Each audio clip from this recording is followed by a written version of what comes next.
Pull over. Step out of the vehicle. Now, those 3 sentences changed everything. For the officer who said them, for the town that witnessed what followed, and for a nation that couldn't look away. What started as a routine Tuesday afternoon at a rural Georgia gas station became a viral firestorm, a courtroom reckoning, and the most stunning career implosion law enforcement had seen in a decade. One man walked away with his head held high.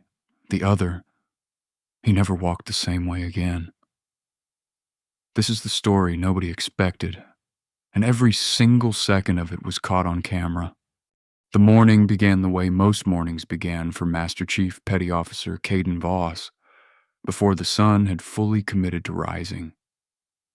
He was already doing push-ups on the hardwood floor of his mother's guest bedroom in Clover Ridge, Georgia, counting reps with the mechanical rhythm of a man whose body had been forged through years of the most punishing military training the United States government had ever devised. Caden had completed combat deployments in Afghanistan and Iraq, and classified operations he would carry to his grave. He had survived things that would collapse most human beings from the inside out. He had dragged wounded teammates through flooded riverbeds in the dead of night, had held a tourniquet on a brother's leg in the back of a helicopter, over a mountain range no civilian map had ever charted. He was home for days. His mother, Alara Voss, with a laugh that could fill a church, had cooked him smothered pork chops and cornbread the night before, and they had sat at the kitchen table just talking about nothing serious, about old neighbors and church drama and the new coffee shop that had opened on Maple Street. Caden had laughed more in those hours than he had in the previous months combined. He was due back at Naval Special Warfare Command in Virginia Beach by Friday. That gave him Tuesday, Wednesday, and Thursday with Alara, and he intended to use every minute of it. By morning on that Tuesday, he was dressed in his Navy service uniform, the khaki combination cover, the pressed trousers, the rows of ribbons on his chest that told the story of a life spent in extraordinary service. He was wearing it because he had an appointment at the Veterans Affairs Office in Harlow County, helping one of his childhood friends, Harlan Thorne, navigate a disability claim that had been stuck in bureaucratic purgatory. Harlan had lost partial hearing in his left ear during a training accident at Fort Benning, and the VA had been giving him the runaround. Caden had offered to come in person in uniform, because sometimes that's what it took to make a government office move faster. Before the VA appointment, he stopped at a Shell gas station on Route 17, just outside the Clover Ridge town limits. He pulled in with his mother's silver Chevy Malibu, a model with an Ephesians 3:20 bumper sticker on the back, and a small graduation photo of Caden's younger sister, Serena, tucked above the sun visor.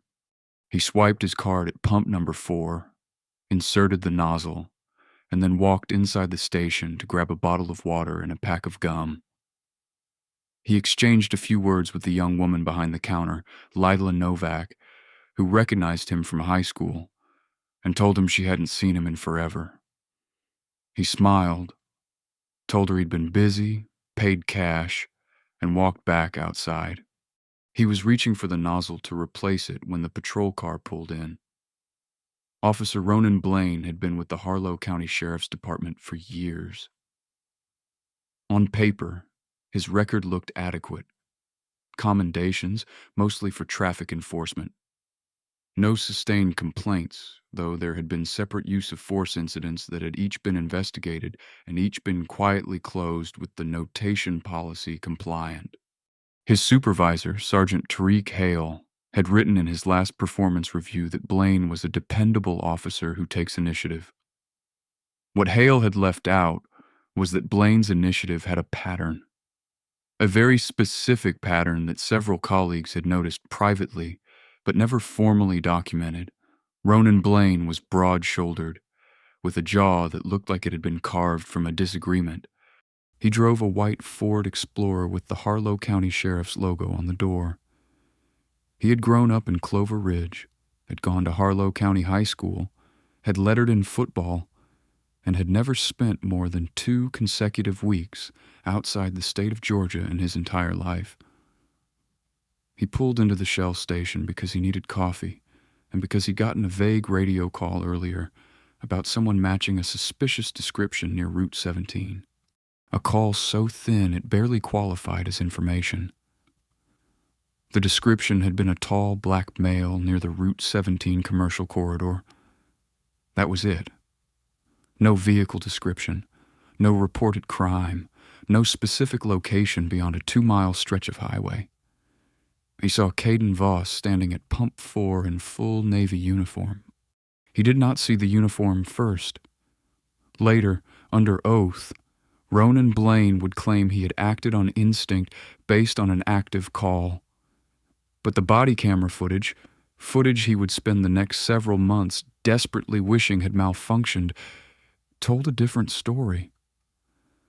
The footage showed him pulling in, looking directly at Caden, then sitting in his patrol car before getting out, during which he ran the Malibu's plates that came back clean, registered to a Lara Mae Voss. No violations, no flags, during which any reasonable officer would have concluded there was absolutely nothing to investigate. Ronan Blaine got out of his car anyway. Hey, you. His hand was already near his belt. Come over here. Step away from the pump. Caden turned slowly. He was calm. He would later tell his mother that in that first second, something settled over him. Not fear, not anger, but a kind of cold clarity. The same clarity he felt before breaching a door in Helmand Province. He had been here before, in various forms. Not at this gas station, not in this uniform, but in this exact dynamic. He knew what it was. He had known what it was since he was young. "Can I help you, officer?" Caden said. His voice was even, measured, the voice of a man who had been trained to communicate clearly under fire. "ID now, what are you doing out here?" "I'm getting gas." "I didn't ask what you think you're doing. I asked for ID." Caden reached slowly, deliberately slowly, the way black men in America learn to reach, into his breast pocket and produced his military identification card. He held it out. Blaine barely glanced at it.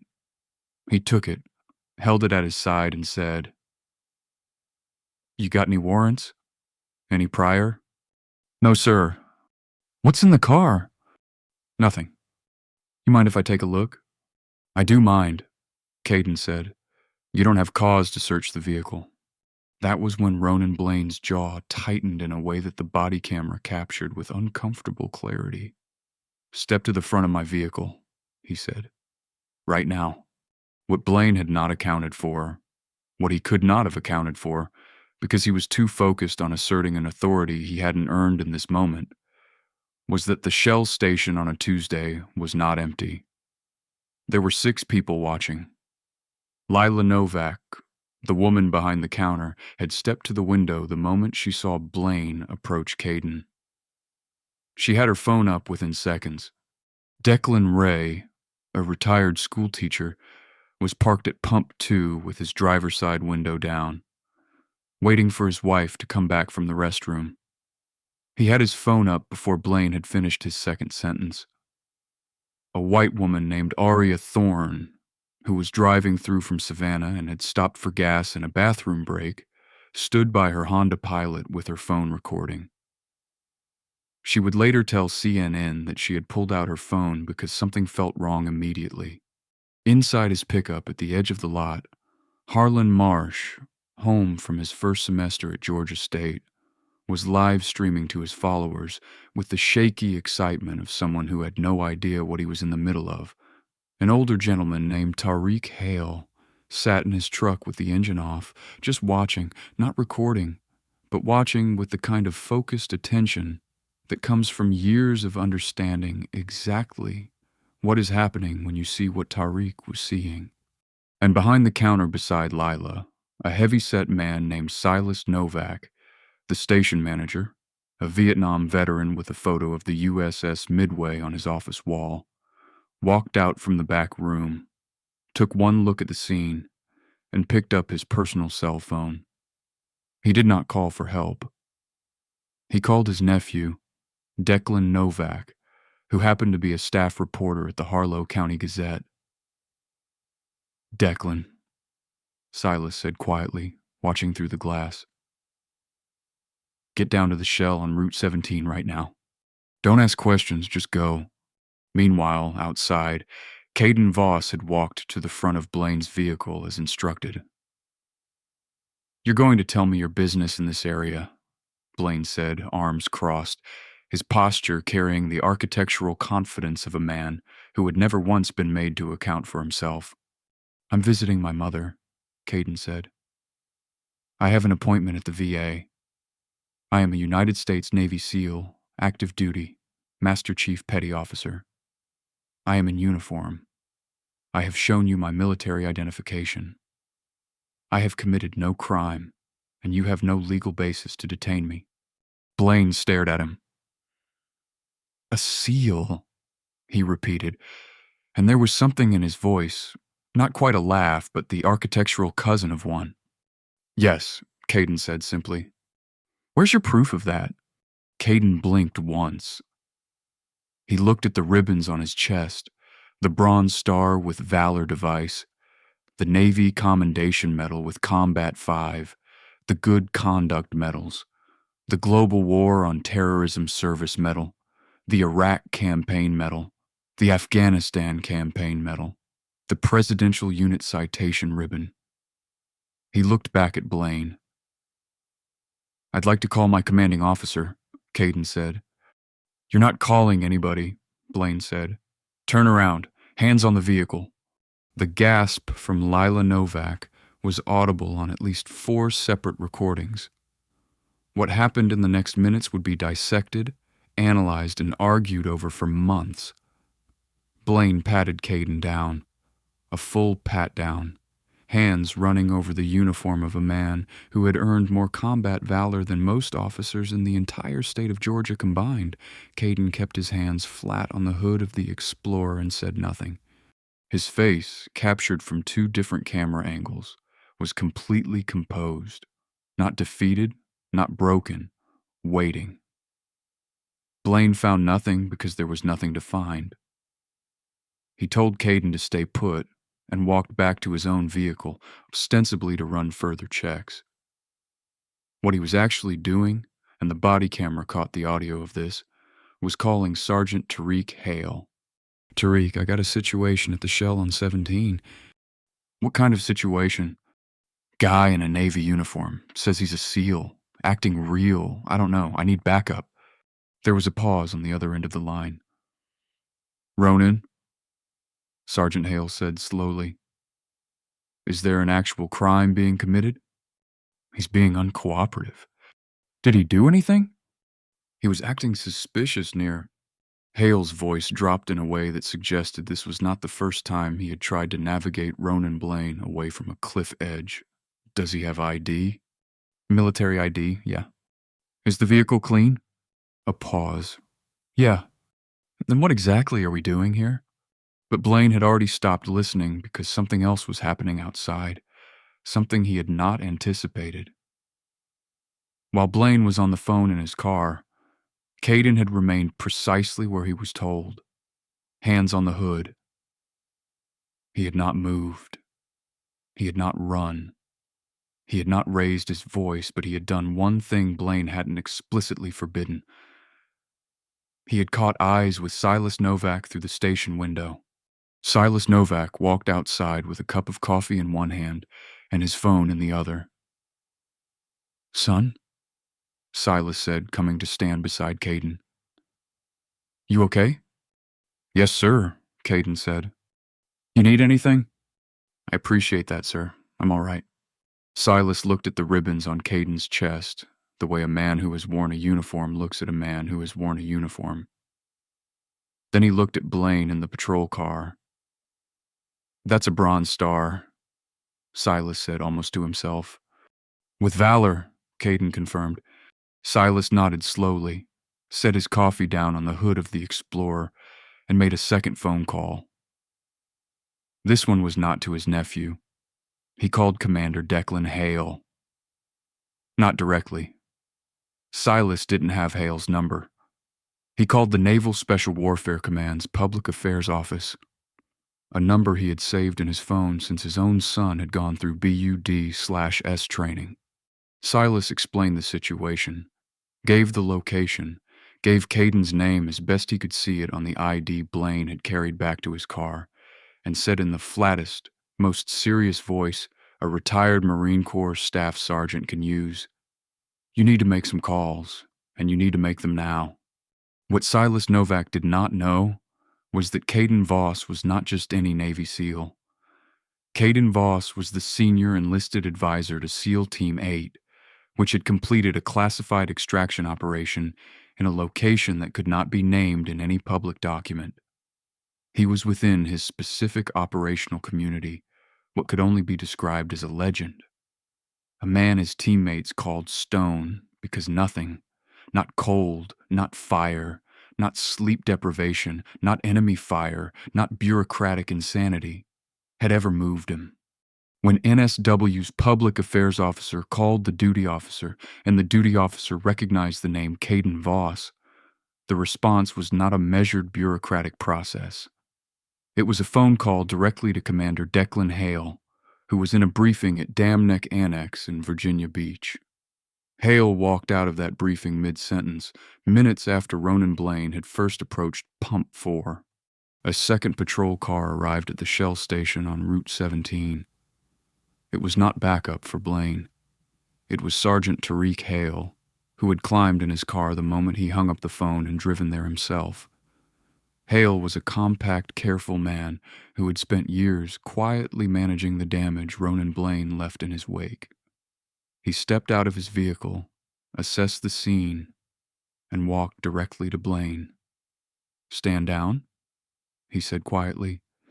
"I'm in the middle of—" Hale's voice did not rise. It dropped. "Stand down right now."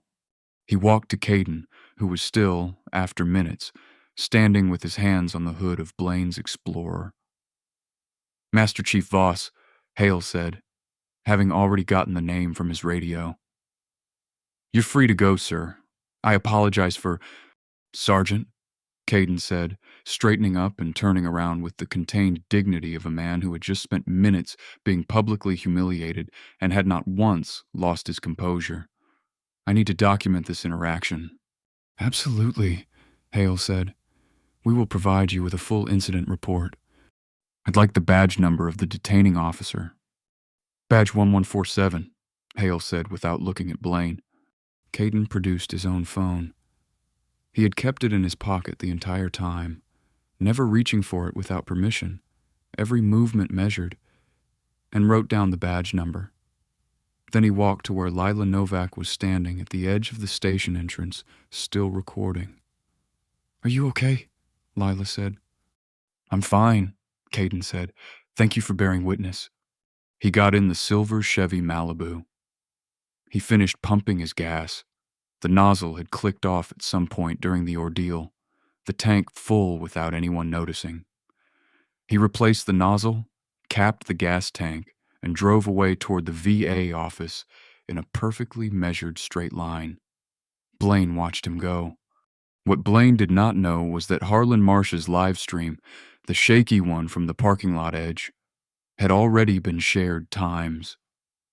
That Aria Thorne's video, steadier and captured from a closer angle, had already been posted to Facebook by a friend she'd texted from her car and was sitting at thousands of views and climbing. That Declan Ray's video, which had the clearest audio, was being reviewed at that moment by a producer at CNN's Atlanta bureau, who had gotten a tip from a journalist friend. And that Declan Novak of the Harlow County Gazette was pulling into the Shell station parking lot just as Hale was quietly suggesting that Blaine return to his patrol route.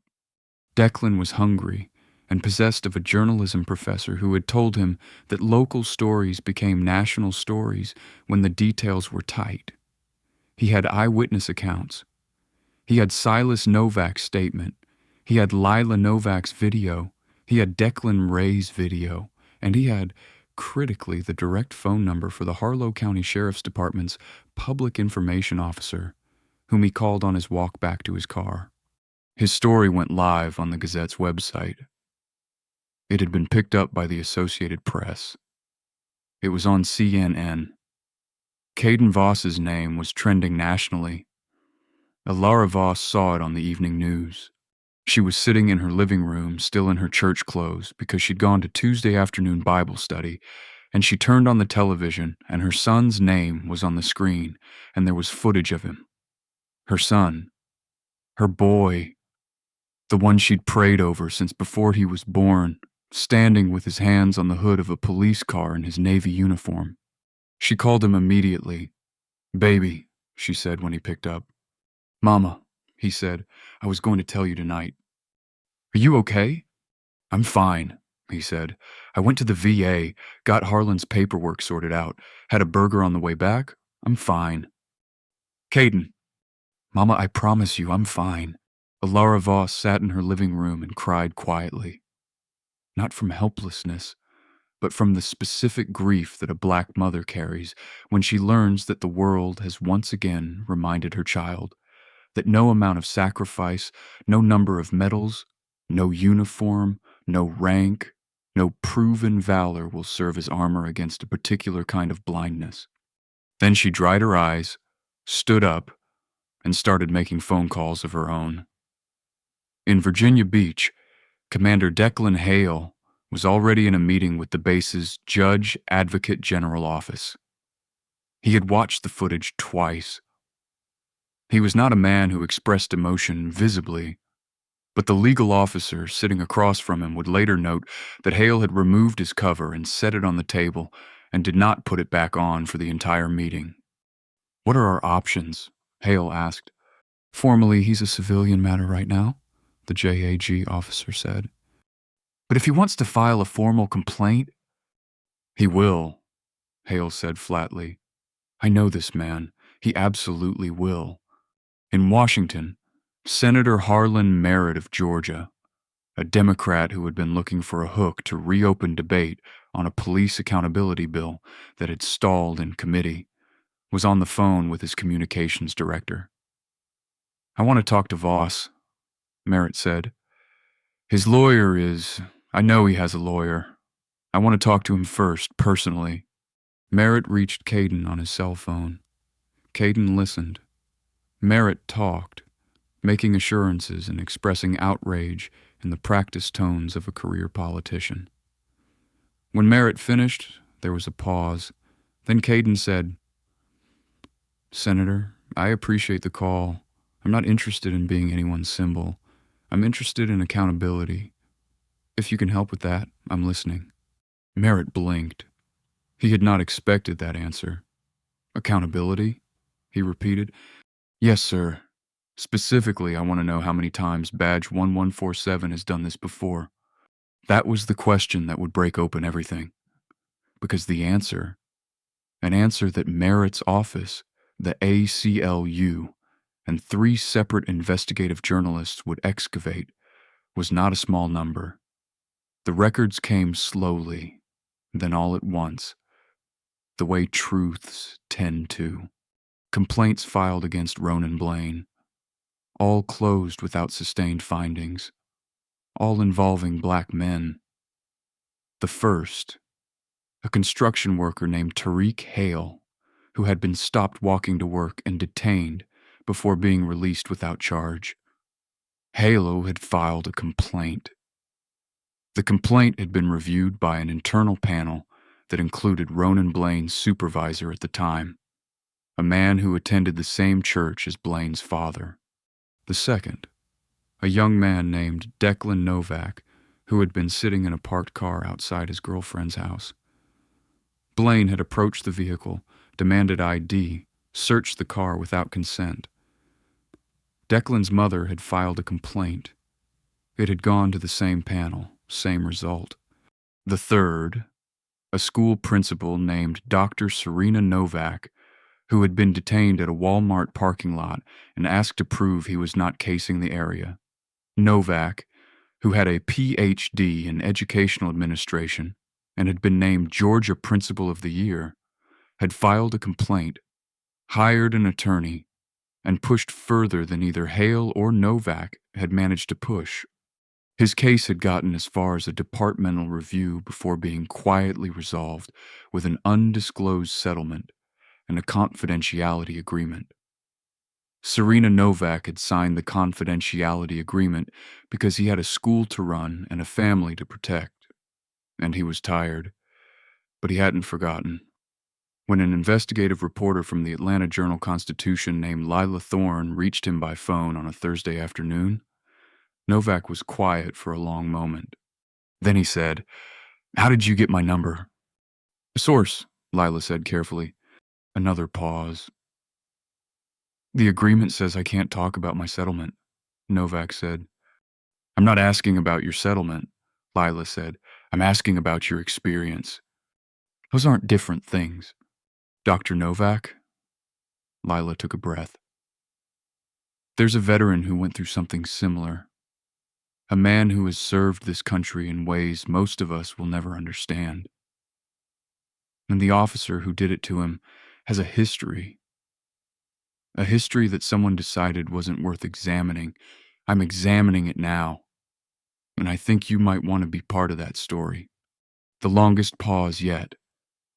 "Give me your editor's direct line," Novak said finally. "My attorney is going to need to make a call first." Serena Novak's attorney made the call. The Atlanta Journal-Constitution published Lila Thorne's investigation under the headline, "A Pattern of Stops: How One Harlow County Officer's Record Was Hidden in Plain Sight." It was words long. It named Ronan Blaine. It named the Internal Review Panel. It named Sergeant Tariq Hale, noting his years of documented awareness of Blaine's conduct. It named former Sheriff Harlan Thorne, who had retired, and under whose tenure the previous complaints had been filed and dismissed.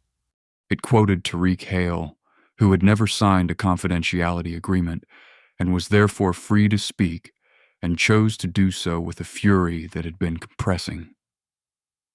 It quoted Declan Novak's mother, Serena Novak, who said the stop had changed her son, that he had gone from a boy who was talkative and bright to one who flinched every time a police car came within 2 blocks of him. And at the very center of the story, anchoring it, giving it the weight of undeniable credibility, was a brief statement from Master Chief Petty Officer Caden Voss, submitted through his attorney, a sharp Washington, D.C. litigator named Aria Hale. "I did not share my story to seek sympathy.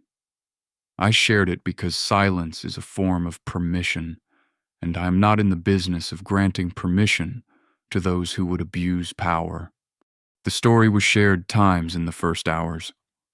Ronan Blaine was placed on administrative leave the morning the AJC story published. He found out from his wife Mira, who saw it on her phone while he was in the shower.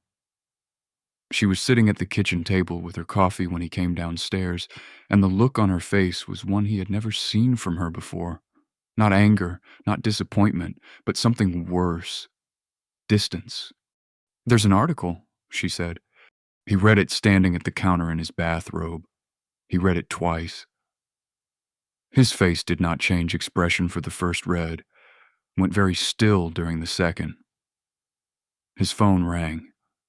Sheriff Declan Novak, who had inherited a damage department and was now under federal scrutiny, told him to turn in his badge and service weapon. Not as a formal termination, not yet, but as a precautionary administrative measure pending review. "Declan, I need to explain." "Ronan," Novak said. The flatness in his voice was comprehensive. Ronan drove to the station in his personal vehicle, a black Dodge Ram that still had the Harlow County Fraternal Order of Police decal on the back window. He turned in his badge. He turned in his weapon. He did not meet Sergeant Tariq Hale's eyes, though Hale was standing in the hallway when he walked past. What happened next to Ronan Blaine over the following weeks was the kind of compounding reckoning that arrives when a dam that has been quietly cracking for years suddenly loses the last structural support holding it in place. The Sheriff's Department's Internal Affairs Division, now acutely aware of the scrutiny it was under, conducted the review that should have been conducted before. They reviewed body camera footage, dispatch logs, traffic stop records, and the documentation trail of the previous complaints. They found what Lila Thorne had found, but they also found something she hadn't. A fourth incident that had never made it to a formal complaint. A man named Harlan Hale had been stopped at a red light, pulled over under a pretextual infraction, and made to stand outside his vehicle while Blaine searched it without consent.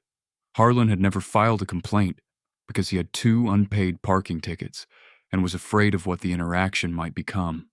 He had instead driven home and called his wife and cried the way grown men cry when they are made to feel like they are worth nothing. Harlan Hale gave a statement to Internal Affairs that lasted hours. When the review concluded, the termination recommendation was unanimous. Ronan Blaine was formally fired from the Harlow County Sheriff's Department. His attorney released a statement calling the termination politically motivated and capitulation to a media narrative. The statement generated approximately as much public sympathy as a screen door on a submarine. Blaine appeared briefly at a press conference, looking diminished and defensive, reading from a prepared statement in which he maintained he had been doing his job and had been made a scapegoat. A journalist asked him what he had thought when he'd seen Caden Voss's ribbons. Blaine paused. "I saw what I saw," he said. "And what did you see?" He didn't answer. Aria Hale filed a civil rights lawsuit on behalf of Caden Voss. The suit named Blaine individually, named the Harlow County Sheriff's Department, and named the estate of former Sheriff Harlan Thorne's departmental legacy as an institutional defendant in the pattern and practice claim. It cited all 4 incidents, sought compensatory damages, and called for a court-mandated reform of the department's complaint review process. Tariq Hale and Serena Novak, acting on behalf of her son Declan, filed companion suits. Dr. Serena Novak's attorney contacted the court to request that his confidentiality agreement be reviewed in light of newly discovered evidence of systemic conduct. The judge assigned to the case, a jurist with a reputation for zero tolerance of institutional excuses, granted the review. The confidentiality agreement was vacated. Serena Novak gave a press conference on the steps of the Harlow County Courthouse on a cold morning. He wore his Principal of the Year award photo pinned to his lapel, a small gesture that reporters would later note seemed deliberately, quietly powerful. "I signed that agreement," he said, "because I was tired of fighting. What I didn't understand then was that my silence wasn't protecting me. It was protecting the thing that had hurt me. I understand that now, and I am no longer tired." The press conference was covered by news outlets. Through all of it, the articles, the lawsuits, the congressional attention, the interview requests that numbered in the hundreds, the social media storm that churned for weeks, Caden Voss remained almost entirely silent in public. He returned to Virginia Beach as scheduled. He reported to Commander Declan Hale, who told him to take whatever time he needed. Caden thanked him and said he'd be back on full duty Monday. Hale looked at him for a long moment and then said, "Stone, do you ever actually feel anything?" Caden smiled, the slow, private smile his teammates recognized as the one that meant he felt everything. "Every day, sir," he said. "I just don't spend my energy performing it." His teammates knew what had happened before he walked back through the door because Declan Hale, his swim buddy from Bud/S class from rural Alabama, a white man with a face like a topographic map, and the absolute unwavering loyalty of a person who had been through hell and back with someone, had seen the video the same afternoon it went national. Declan had watched it in the team room alone, and when Silas Hale came in and found him sitting there with his jaw set and his eyes cold, Silas knew immediately. "Stone?" Silas had asked. "Yeah." Silas sat down. They watched the footage together, When it was over, Declan said, "He's going to be fine. That's what I know." "I know," Silas said, "but it shouldn't have happened." "No," Declan agreed. "It shouldn't have." They sat with that for a while, not fixing it, just sitting with it, because sometimes that's what you do. When Caden walked through the door on Monday morning, the entire team was assembled. Not formally. Nobody had arranged it.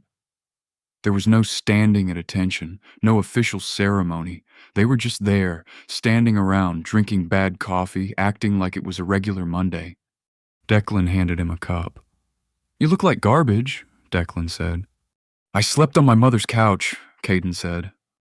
"Why?" "She wanted me close." Declan nodded like that was the most sensible thing he'd ever heard, and that was the end of it. That was the conversation. And within it was everything that needed to be said.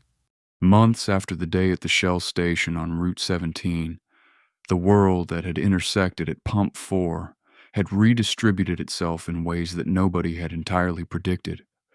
Caden Voss returned to full operational duty and completed another deployment. His mother, Alara, started a community foundation in Clover Ridge bearing the name Bearing Witness, dedicated to supporting individuals who come forward to document civil rights violations. Its first event drew people to a church fellowship hall that normally held 150. Alara stood at the front of that room in her good dress and her church shoes and said, "My son taught me that composure is not the same thing as silence, and silence is not the same thing as peace." She received a standing ovation that lasted longer than she was comfortable with, which was how she knew it was the right length. Lila Novak, the young woman behind the counter whose video had been one of the first to circulate, was offered a full scholarship to a journalism program at the University of Georgia by an anonymous donor, later identified as Commander Declan Hale. She accepted. She enrolled the following fall. Her first major feature story, published in the campus paper, was a profile of Serena Novak and the journey of a mother fighting to make her son's story matter. Declan Ray, the retired school teacher, framed a printout of his cell phone video screenshot. A single frame in which Caden's ribbons are clearly visible against the blue sky, and hung it in his living room. Not as a trophy, as a reminder. Silas Novak retired from managing the Shell station in the spring. He went to his nephew Declan's birthday party and gave a toast that went on and made Declan cry, which was embarrassing, but also the best gift Declan received. Declan Novak's story in the Harlow County Gazette was submitted for a Georgia Press Association award. He won. Harlan Marsh, whose follower Livestream had been one of the first recordings to spread, watched his follower count rise in the weeks after the story broke. He didn't know what to do with that for a while. Then he started using the platform to document local council meetings and zoning hearings in his hometown, less glamorous content. But he'd learned something about what witnessing means, and he took it seriously. Dr. Serena Novak returned to his school on the Monday after his press conference to find that his staff had decorated the entrance hallway with hand-painted signs. Not about the case, not about his statement, just about him, about the things he had done for the school and the students over years. He stood in that hallway for a long time before he could walk through it. Tariq Hale, the construction worker who had filed the first complaint and been told that it didn't rise to the level of sustained misconduct, settled his lawsuit in the spring. He used part of the settlement to pay off his mother's house. The rest he split between his children's college funds and a small community basketball court renovation project in his neighborhood. He did not speak publicly about the settlement amount. He didn't need to. Serena Novak and her son Declan settled their lawsuit in the fall. Declan, now working in IT, gave a brief statement that contained one sentence that was shared more widely than any other part of the settlement coverage. "I needed someone powerful to go through the same door before anyone would believe the door existed. I'm glad he opened it. I'm sad it had to work that way. The police accountability bill passed the full Senate on a Tuesday morning. It was not a perfect bill. Aria Hale said publicly that it was a significant step that still has significant gaps. Senator Harlan Merritt called it historic. The truth was probably somewhere in the uncomfortable middle, which is where most legislative truth lives. The President of the United States signed it into law on a Wednesday afternoon in the East Room of the White House.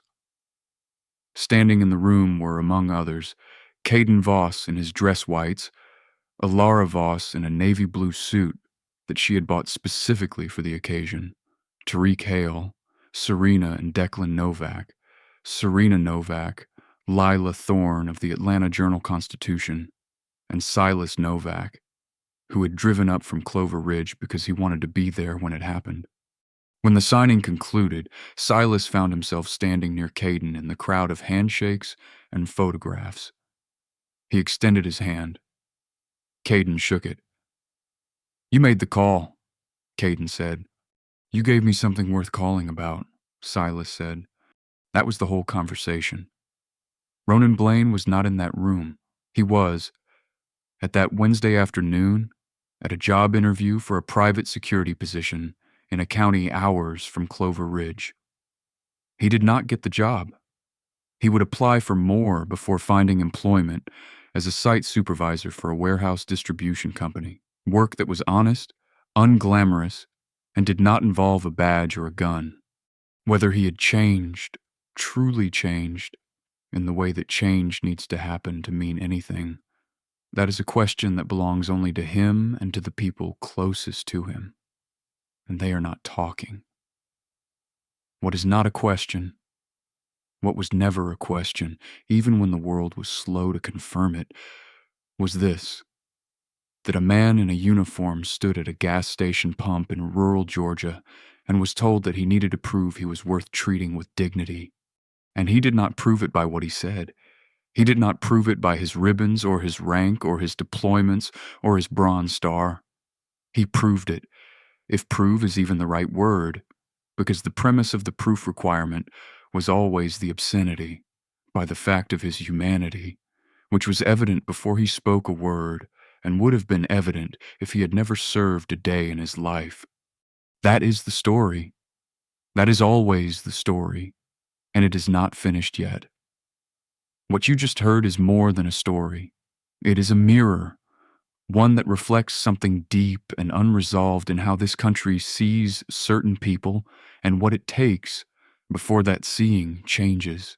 Caden Voss didn't ask to be a symbol. He asked for accountability. And because he asked, because Silas Novak picked up the phone, because Lila Novak pulled out her camera, because Declan Novak drove down Route 17, because Serena Novak stopped being tired, the world moved, even if just a few degrees. That's what bearing witness does. It moves things. You don't need a camera crew or a Senate hearing to do what the people in this story did. You just need to pay attention, to speak up, and to refuse to let silence pass for peace. If this story made you feel something, if it made you think, if it reminded you of someone you know or something you've seen, then don't let that feeling stop here. Hit like so more people find this story. Share it with someone who needs to hear it, and subscribe, because the stories that matter most are the ones we keep telling. Every view is a witness. Don't sit this one.